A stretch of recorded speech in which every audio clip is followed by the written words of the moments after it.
Fala povo curioso, eu sou a Vanessa Silva. Tudo bem com vocês? Sejam todos bem-vindos ao Planet Curioso e vamos para mais um fato. Você já deve ter notado que ouvimos falar muito mais sobre os filósofos gregos antigos do que os de qualquer outro lugar. Isso nos induz a imaginar que eles eram muitos que até respondiam pela maior parte do pensamento filosófico. Sem dúvidas, existiram muitos filósofos gregos, mas quando comparados ao resto do mundo e da história, eles são uma pequena parte. Mesmo que estejamos nos concentrando apenas nos tempos antigos. Também havia filósofos indianos, chineses, latinos, egípcios e outros tantos mais antigos que não conhecemos porque seus textos e pensamentos se perderam com o passar dos séculos. Então, o mais adequado é nos questionar por que os gregos são os mais conhecidos. Bom, não existe uma única explicação para isso. Há sim um conjunto de fatores que ajudaram a Grécia a se tornar tão influente no pensamento filosófico.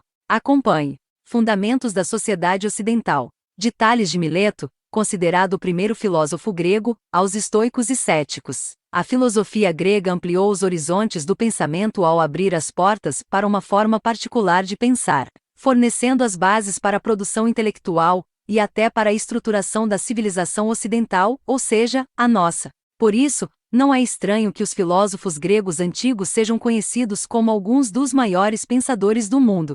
Tinham liberdade. A Grécia Antiga fornecia liberdade aos seus pensadores graças à ideia de democracia que tinham. Ou seja, era possível pensar para além do senso comum. Além disso, as cidades gregas tinham por costume investir em tecnologia, cultura e artes, sendo que até mesmo as regiões voltadas para o aspecto militar valorizavam isso. Outros povos, como os persas, focavam mais em agricultura, comércio e conquistas territoriais. Evolução da linguagem. Após o período conhecido como a Idade das Trevas grega, que se iniciou com o fim da civilização micênica e invasão dórica, em torno de 1150 a.C., e termina com a criação e ascensão das cidades-estado, por volta de 800 a.C., os gregos conseguiram desenvolver uma linguagem mais sofisticada, expressiva e complexa que outros povos da época não tinham. Com isso, passaram a ter uma educação formal melhor desenvolvida, além de uma ampla produção literária e filosófica.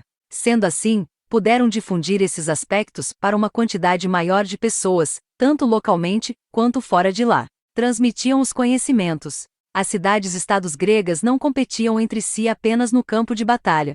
A rivalidade também envolvia a cultura e arte. Basta observar que até o militar Esparta tinha certa preocupação com esses pontos. Além disso, não podemos nos esquecer que em torno de muitos filósofos gregos, como sofistas e estoicos, formavam-se grupos de seguidores que ajudavam a difundir ainda mais o pensamento de seus mestres, assim como escolas, a exemplo do epicurismo e aristotelismo. Os estoicos, por exemplo, iniciados por Zenão no século III a.C., continuaram a transmitir fortemente seus pensamentos através do Império Romano. Sem contar que muitos líderes tiveram os gregos como mestres, por exemplo, Alexandre, o Grande, cujo preceptor foi Aristóteles. Claro, os latinos, de quem os romanos surgiram, também eram adeptos e incentivadores das artes, filosofia e cultura em geral. Mas você pode se perguntar por que não se fala tanto em pensadores romanos tanto quanto os gregos.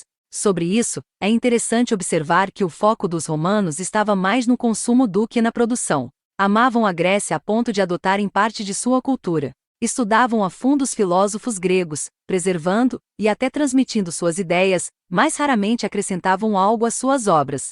Roma estava mais preocupada em expansão territorial e ter uma logística eficiente para alimentar seus milhares de soldados, enquanto dominava províncias e aumentava o império. Nisso sim, os romanos se destacaram e se tornaram tão conhecidos quanto os filósofos gregos.